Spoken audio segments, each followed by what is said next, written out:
Hi! இன்னைக்கு நம்ம பார்க்க போகிற கன்டென்ட் என்னன்னு பார்த்தீங்கன்னா, மிஸ்டேக்ஸ். இப்ப எல்லார் லைஃப்லயும் மிஸ்டேக்ஸ் நடக்காம, அதாவது தவறு நடக்காதவங்க லைஃப்ல இருக்குமான்னு பார்த்தீங்கன்னா, நெவருங்க. எல்லார் லைஃப்லயும் மனிதனா பிறந்தாலே மனிதனுக்கு ஒரு இயல்பு இருக்கும். அவங்களையே அறியாம ஒண்ணு தவறு செய்வாங்க. இல்ல அது தவறுன்னு தெரிஞ்சும் அந்த தவற செய்வாங்க. ஸோ இதுதான் மனிதனுடைய இயல்பு. ஒரு நம்ம எல்லாருமே எடுத்துக்கோங்க. ஏன் நானா இருந்தாலும் சரி, நீங்களா இருந்தாலும் சரி, எல்லாருமே இந்த மனித இயல்புல தவறு பண்ணாதவங்க யாருமே கிடையாது. பட் அந்த தவற நம்ம மறுபடியும் திரும்ப அந்த தவற என்ன செய்யக்கூடாது. ஸோ அந்த தவறுக்கான சொல்யூஷன் தான் இன்னைக்கு நம்ம பார்க்க போறோம். இப்போ ஒரு ஒரு நோட் புக் எடுத்துக்கோங்க. பேப்பர் எடுக்கிறோம், நம்ம எழுதுறோம். பட் அந்த நோட்ல எழுதிக்கிட்டே இருக்கோம்னா, ஒரு மிஸ்டேக் வருது. அந்த மிஸ்டேக்காக அந்த நோட்டையே தூக்கி நீங்க டஸ்ட்பின்ல போட்டுருவீங்களா? இல்ல அந்த பேப்பர மிஸ்டேக்க என்ன பண்றது? ஒயிட்னர் வச்சு அழிக்கணுமா? இல்ல ஃபோல்டு பண்ணி அடுத்த பேப்பருக்கு போடணுமா? இல்ல அந்த பேப்பர கிழிச்சு டஸ்ட்பின்ல போடணுமா? அப்படின்ற அந்த சொல்யூஷன தானே தேடணும். ஸோ தேடுறவங்க தான் உண்மையான மனிதர்கள். அதுபோல தாங்க ஒரு மிஸ்டேக் நடக்குதுன்னா, அந்த பேப்பர கிழிச்சிட்டு அடுத்த பயணத்த நோக்கி போகணும். அதேபோல ஃபார் எக்ஸாம்பிள்க்கு இப்போ ஒரு குப்பை இருக்கு. குப்பைன்றது என்னது? நம்ம மிஸ்டேக். அந்த மிஸ்டேக் வந்து குப்பை நாரும். ஸோ நாத்து அடிக்குதுன்னு சொல்லிட்டு அந்த குப்பைக்கான சொல்யூஷன் நீங்க பண்ணுவீங்களா?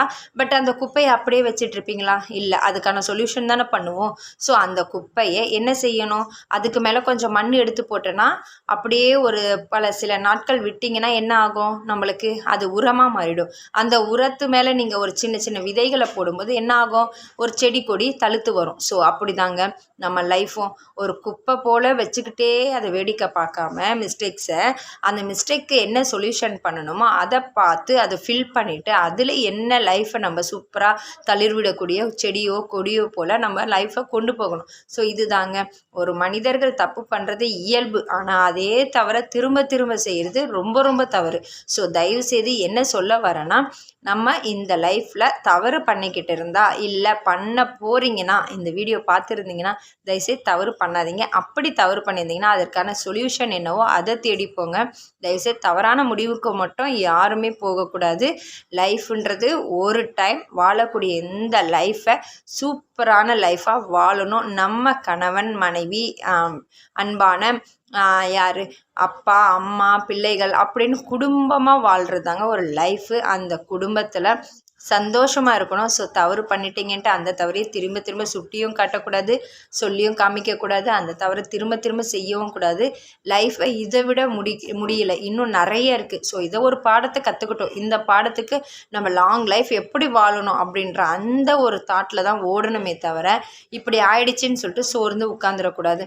ஸோ தவறை இனி யாரும் செய்யாதீங்க. அப்படி தவறு செஞ்சீங்கன்னா இப்படி நான் சொன்ன 2 கான்செப்ட் எடுத்து நீங்கள் திங்க் பண்ணி பாருங்கள். கண்டிப்பாக அதுக்கான சொல்யூஷன் கிடைக்கும். அதே போல் ஒரு மிஸ்டேக் நடந்தது, அவங்கள போய் நம்ம சீண்டக்கூடாது, அப்படியே விட்டுடணும். ஒரு குளத்துல நீங்கள் கல்லை போட்டிங்கன்னா என்ன ஆகும்? கலங்கிட்டே கிடக்கும். ஸோ அந்த கலங்காமல் இருக்கணும்னு என்ன செய்யணும்? கல்லை போடாமல் வேடிக்கை பார்க்கணும் இப்படி கை கட்டி.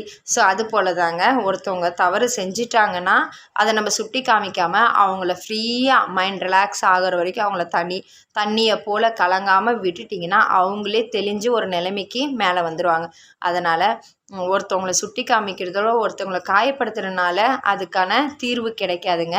அது என்ன செய்யணும் அப்படின்றத திங்க் பண்ணி நம்ம மைண்டை யூஸ் பண்ணி பொறுமையாக இருந்தாலே எல்லாத்துக்கும் கண்டிப்பாக பதில் உண்டுங்க, பலன் உண்டுங்க.